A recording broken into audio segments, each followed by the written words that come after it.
of what we saw today. But first, in the coverage of today's ritual, there was an important historical fact that was lost. She won.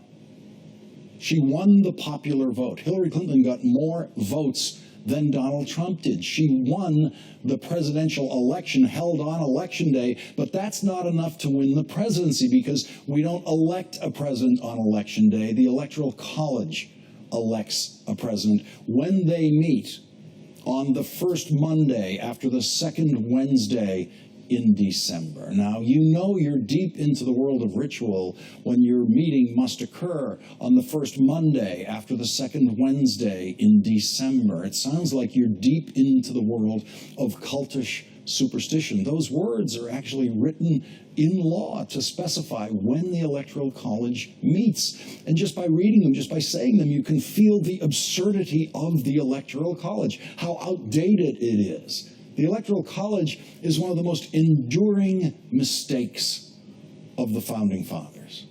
And the two men who designed the Electoral College would be horrified at what it has become. They believed that the way it operates today was unconstitutional, a serious violation of the spirit of the Constitution. The Constitution was written by men who did not trust voters. They didn't trust them completely. In the federal government, they allowed voters to elect only members of the House of Representatives. The Constitution said that senators would be elected by state legislators. That wasn't changed until 1913. The Founding Fathers clearly thought that the job of senator was too important to be decided by the man on the street.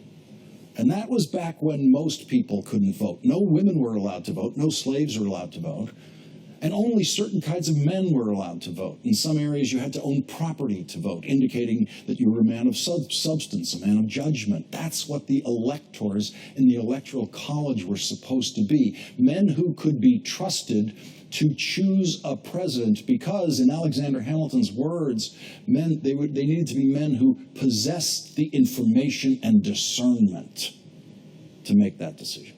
The Electoral College was designed by Alexander Hamilton and James Madison. Their idea was that on Election Day, voters would vote not for the president, but for an elector, someone smarter than themselves, who then would vote for President of the United States when the Electoral College met at a later date. That date was formalized in law in 1887 as the first Monday after the second Wednesday in December. In Madison and Hamilton's view, the electors were free to vote for whoever they wanted to vote for as president. They believed that back then, New York State's 12 electors each could and should make up his own mind about who the next president should be.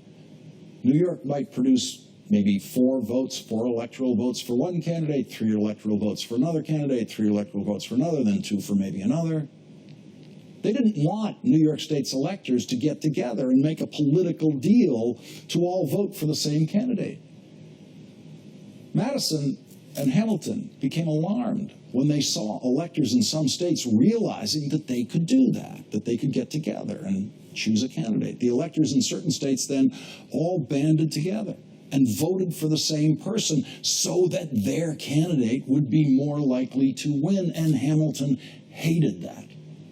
And he hated even more the idea that some of the electors would be pre-pledged to vote for a certain candidate for president. He didn't want electors who weren't going to think about who the best president would be. He didn't want electors who were pledged to a candidate and won votes from voters by pledging themselves to a candidate, which is exactly what we have right now. Hamilton said that the point of choosing electors was to make sure that the president would be chosen, quote, by men most capable of analyzing the qualities that a president should have.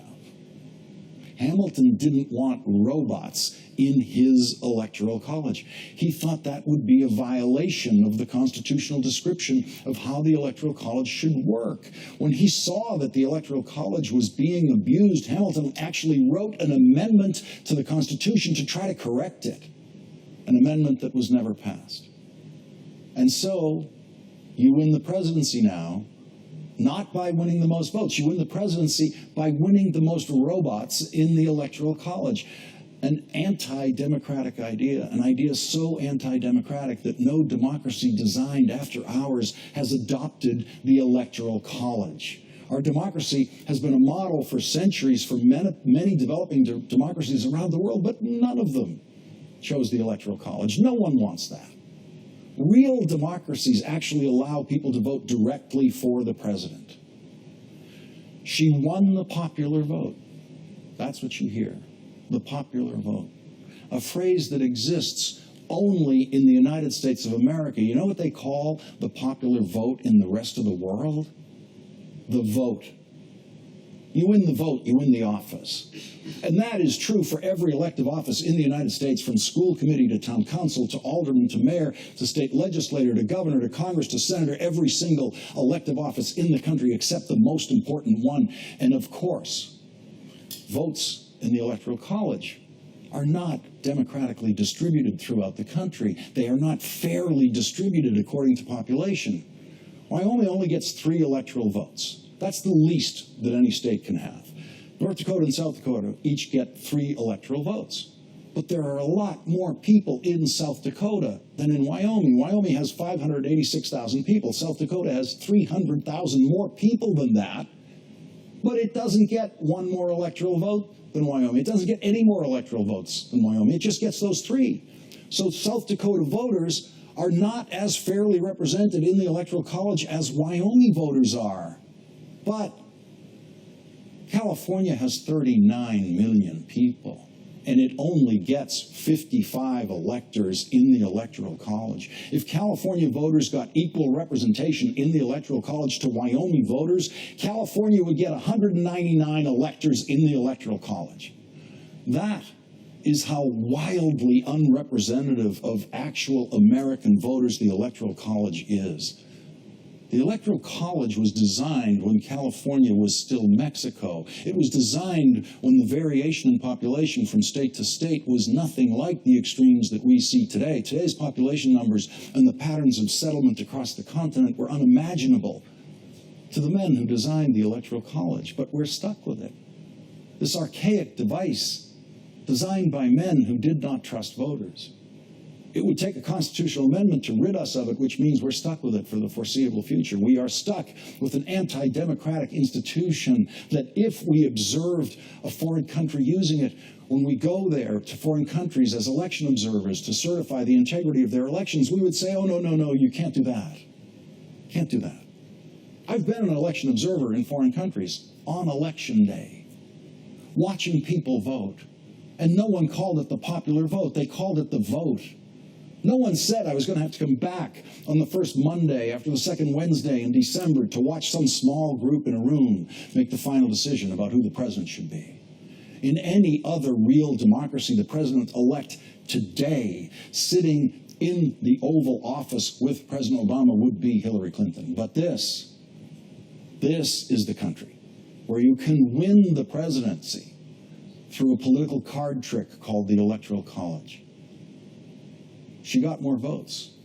More people voted for Hillary Clinton than voted for Donald Trump. And we are now 48 hours into the discussion of what Hillary Clinton didn't understand about America, what she didn't understand about the voters she had to appeal to. 48 hours into the discussion of what the Democrats have to do now to change their message. 48 hours into the discussion of what the party and the candidate who got the most votes must do to get more votes in order to actually win.